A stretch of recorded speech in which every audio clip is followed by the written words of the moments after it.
Jesus was a Muslim, and I'm going to prove it to you in this video. Now, I know it might sound shocking, but bear with me for a moment and let's clear up a few misconceptions first. I mean, aside Christians, Muslims are the only people that actually recognize Jesus, or Isa as they call them, as the Messiah. If you look at all of that material, Matthew, Mark, Luke, Q, M, and L, okay? All of that together, Jesus never calls himself God. As Muslims, we believe that he was born from the Virgin Mary. And here, in the Quran, there's an entire chapter called after her. We believe that Jesus actually was one of the mightiest and the best prophets of God. However, there are still fundamental differences between the Islamic and the Christian beliefs about Jesus. Now let's take a closer look into this and find the answers to one of the most discussed topics throughout history. And to be honest, in the past couple of weeks, I've done a lot of research on this topic. I've looked into the Islamic beliefs, the Christian beliefs, I've talked to Muslims, talk to educated Christians, and there's a lot that we can find about the life of Jesus. But throughout this video, I'm gonna make my conclusion and find my answers based on three things. First, the identity of Jesus, then the message of Jesus, and then his practices. So let's start off with the first one, Jesus, his identity. The Islamic viewpoint is that Muslims believe that Jesus, or Isa as we call them, was a prophet of God. He was not God himself. Just like Abraham, Moses, Adam, and all other prophets, Jesus was sent to his nation to spread the message of God. And now on the other hand, Christians, they believe that Jesus is both the Son of God and God himself, part of what they call the Trinity, the Father, the Son, and the Holy Spirit. And now when you open up the Quran and take a closer look into it, it is clearly written over there. For example, in chapter Surah Ma'idah, verse 75, where it says, the Messiah, son of Mary, who was no more than a messenger, just like other messengers have passed away before him, and his mother was a woman of truth. But then when you look into the Bible, it becomes a little bit more unclear. There's no clear statement nowhere to be found where Jesus claims to be God. In fact, if we take a closer look into it, you even find the opposite. For example, in Matthew, verse 11, it says, the crowds answered, this is Jesus, the prophet from Nazareth and Galilee. Or in John, verse 14, where it says, after the people saw the sign Jesus performed, they began to say, surely this is the prophet who is to come into this world. And I mean, this is just the surface level, but here it already starts to be a little bit confusing. And it doesn't stop over there. Even if you look more into historical documents, books that have been written by scholars, people of knowledge throughout history that have analyzed his life in detail, both by Muslims, Christians, but also historians in general, there's nowhere to be found where Jesus says actually that he is God. And he himself in his time was a Jew actually. He was a Jew that came to the people to remind them of the message. And just like all the prophets, he had something special. In the Quran you can find that he could talk as a baby. He could perform miracles. He could cure the blind, help the people who were sick, and a lot of other beautiful things. So when speaking about the identity, and when we examine the Quran, the Bible, and the findings of historians and contemporary biblical scholars. Now, in terms of what scholarship says, what historians have discovered, it seems to me that Jesus didn't preach Christianity. He didn't come to found a church. The earliest Gospels don't have Jesus speaking of a church at all. And he doesn't preach Christianity. We can confirm that the view of Jesus as a prophet is a historically accurate representation of him. And it makes a lot more sense. Now, the next part that I want to talk about is Jesus, his message. This is probably one of the most important sections, because Muslims, they believe in pure monotheism and call it Tawheed. And the pure definition of monotheism in Islam is that you believe that there's only one God, and he alone created everything. He rules everything, and he deserves all worship. The only one with no partners and no shared divinity. And as Muslims, we believe that this is exactly what Jesus believed, divinity. And if you believe that, if you acknowledge that, you are a Muslim. And if you look from the Islamic perspective, this is exactly what Jesus believed and what he taught his followers. And like I said before, in the Quran, Jesus is one of the greatest prophets sent down to guide the children of Israel back to that pure monotheism, where Jesus said, indeed, God, Allah, is my Lord and your Lord, so worship him. That is the straight path. And there are many other verses to be found. For example, in chapter 4, verse 171, where God states, the Messiah, son of Mary, was no more than a messenger. Do not say three. Do not say the Trinity, because it will be better for you. But then when you look into the Bible and the sayings of Jesus, it feels like this message is only confirmed. For example, in John, verse 3, it says, "Now is the eternal life, that they know you, the only true God, and Jesus Christ, whom you have sent." Or Matthew, verse 10, "Then Jesus said to him, Away with you, Satan, for it is written, Worship the Lord, your God, and serve him only." You read that? Only God. And there are many other verses and examples in the Bible where Jesus reminds his people to worship God. There's no verse in the Bible that says that you should worship Jesus as God. And now let's analyze what the scholars say. And did the historical Jews actually preach the Trinity, or did they also preach pure monotheism? Now first, let's clarify what the Trinity really is. Because yes, the Christians do believe in the Trinity, but they still say at the same time that they are worshipping only one God. One God that exists in three persons, who are all fully and equally God. So first, God the Father, the creator and the source of everything. Then God the Son, Jesus, believed to be God's Word who became human. And then God the Holy Spirit, God's invisible presence and power that guides and inspires people. This is the way Christians would describe God and the Trinity in and of itself. However, the Trinity in and of itself is not taught anywhere in the Bible. That makes it very confusing. He is definitely not Yahweh or any author of the New Testament.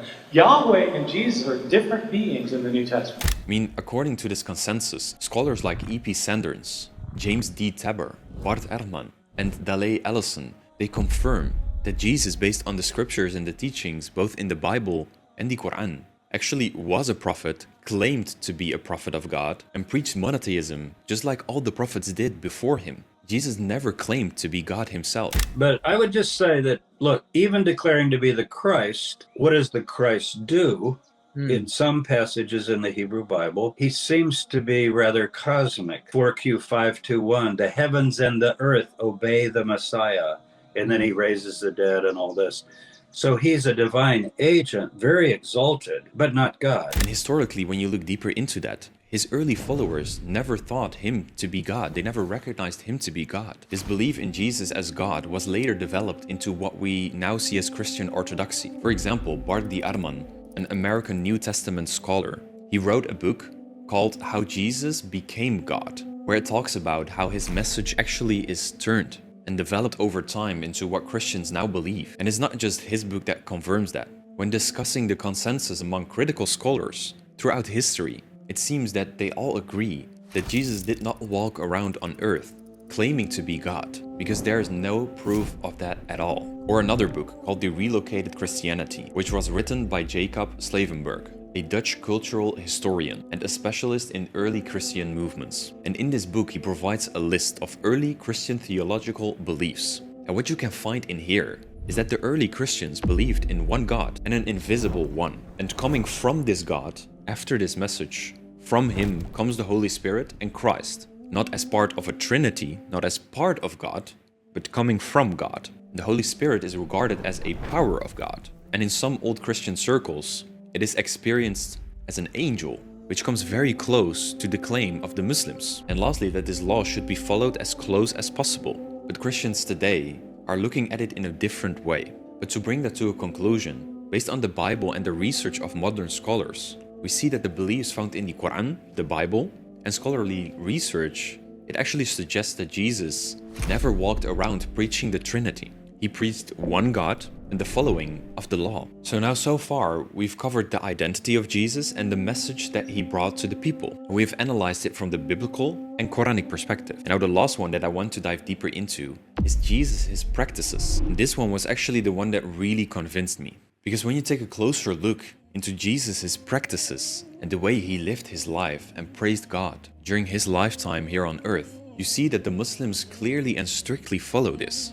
Because Muslims, they follow practices like prostration in prayer, greeting with peace, fasting, ablution before praying, cleaning themselves, giving in charity, dressing modestly, which are all practices that align with the practices of Jesus based on the Bible. While on the other hand, most Christian denominations worldwide have been largely abandoned and replaced the practices that are in the Bible, taught by Jesus, and they replaced that with different forms of worship. I mean, the simplest example that someone told me that I found fascinating during my research is he said, when you go into a church and when you look on how Jesus is portrayed in those statues, in those images, he always has a very big beard and a white thobe. And what do the Muslims do? They grow their beard. They wear thobes. Which Christian is doing that nowadays? Not many. Or what about Mary? When you see her on those pictures, she's always covered. And what do the Muslim women do? They cover themselves. And I don't see any Christians doing that nowadays anymore. I mean, it's just a simple practical example of many where it proves that Muslims are actually following the footsteps of Jesus and his time and his practices more than the Christians do nowadays. And the beautiful thing is that in Islam, all of this comes together. Islam didn't start 1400 years ago with Prophet Muhammad, peace be upon him. It has existed from the first prophet, from the first human being, Adam. And throughout history and throughout all the prophets, they came with the same message. It is being said in the Quran, in chapter 2, verse 136, where it says, "Say, we believe in God, in Allah, and what He has been revealed to us, and what He has been revealing to Abraham, Ismail, Isaac, Jacob, and the tribes, and what has been given to Moses, Jesus, and what has been given to all the prophets of their Lord. And we make no distinction between any of them, and to Him we submit." All of these prophets came with the same message. And in here you can see Islam is both a belief system and a way of life. And now we established that Jesus believed the exact same thing as what Muslims do nowadays. But let's take a little closer look into those practices. First of all, the prayer.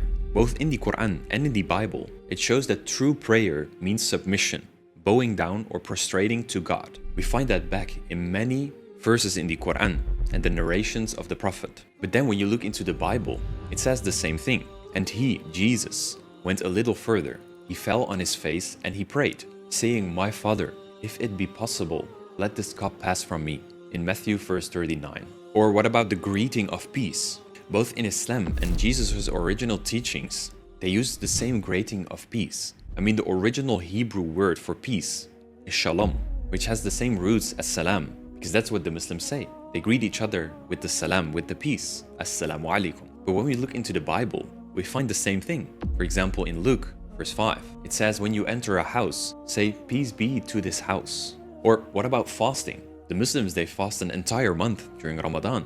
In many verses, you can find the benefits and the power of fasting, while the Bible says the same thing.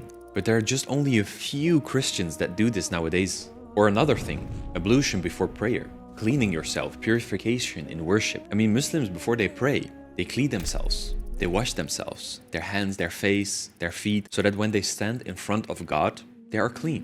And then in the Bible, again, we find the same thing, where Jesus tells his people to clean themselves. And it even refers to prophets that came before him, Moses and Aaron, and his sons, they washed their hands and his feet with water. We can find all of this back in the Bible. Everything is exactly the same. In the message of Jesus, it is in line with Islam. Same goes for charity, modesty, the way people dress. I mean, the Muslim women, they cover themselves. But did you even know that the Bible makes even harsher claims on this? It states that every woman who prays or prophesies with their head uncovered dishonours her head. It is the same as shaving her head. I mean, it is there and no one is listening to that. Or what about the prohibition of interest? In Islam, it's strictly forbidden to be involved in interest, to charge it, to keep justice in finance. But same goes for the Bible. It states the same thing, where it says, "Lend and expect nothing in return." Or other verses that confirm that. Or another thing, the prohibition of consuming pork. Jesus never ate pork in his life. It's considered as a dirty animal. The Jews never ate it, and Jesus didn't do it either. And there are many, many more examples. Even if you look into Jesus' language, the language that he spoke, which was Aramaic, the word for God is Allah. Jesus himself called God Allah, just like we Muslims do, Allah. I mean, the evidence is undeniable. I mean, the Quran's portrayal and description of Jesus is not only theologically consistent, but also historically accurate, fully aligned with the original message, fully aligned with what most respected scholars and historians say and have discovered. Jesus was a prophet, a servant of God, a preacher of pure monotheism, not divine himself. He lived as a Jew, devoted to the one God, praying with his face on the ground, greeting with peace. I mean, in essence, the original message of Jesus, his history, and the description of Jesus in the Quran is all the same. He was a man who submitted completely to God. And that, in the truest meaning of its word, is what it means to be a Muslim. So I think, after a long research we have found our answers. May God bless you. Assalamu alaikum wa rahmatullahi wa barakatuh.